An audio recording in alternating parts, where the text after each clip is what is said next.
মই জানো মই নাজানো আৰু জনাও নাছিলো হয়তো কেতিয়াও নাজানো তুমি জানা নে নাজানা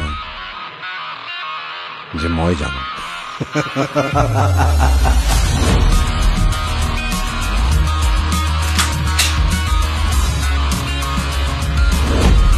মানুহৰ ক্ষুধাৰ জানো শেষ আছে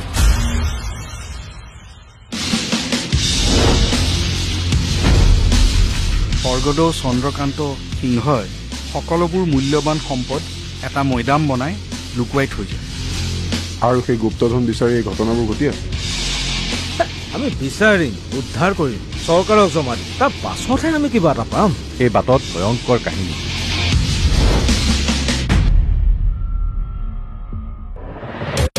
যদি নিজৰ পৰিয়ালৰ মংগল কামনা কৰ তেতিয়াহ'লে গুপ্তধনৰ খবৰ কিবা পালে প্ৰথমতে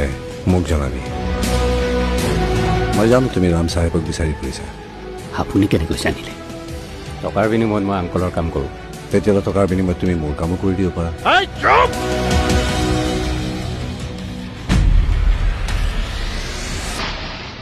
তুমি অনলক মোৰ কাষলৈ লৈ আহা মই তোমাক ৰাম চাহেবৰ ঠিকনা দিম ক্ষুধা গুপ্তধনৰ ক্ষুধা কিয় কৰিলো মোৰ লগত এনেকুৱা Slow and steady wins the race. আপুনি এজন ঠগ আপুনি মোক বিশ্বাস কৰিব পাৰে মই আপোনাৰ ল'ৰাৰ দৰে নহয় যাওঁ মৰম কৰোঁ কিন্তু বিশ্বাস কাকোৱেই নকৰোঁ লৰচৰ নকৰিবি নহ'লে লাও খোলা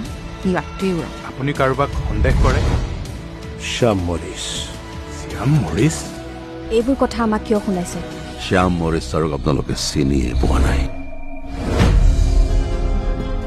মাহী আজিও তুমি সাধু শুনাবা আজি এটা নিচুকনি গীত গাম কিন্তু তুমি শুব লাগিব হ'ব কত যে ভাওনা আজি প্ৰহেলিকা কৰি ফুৰা মানুহ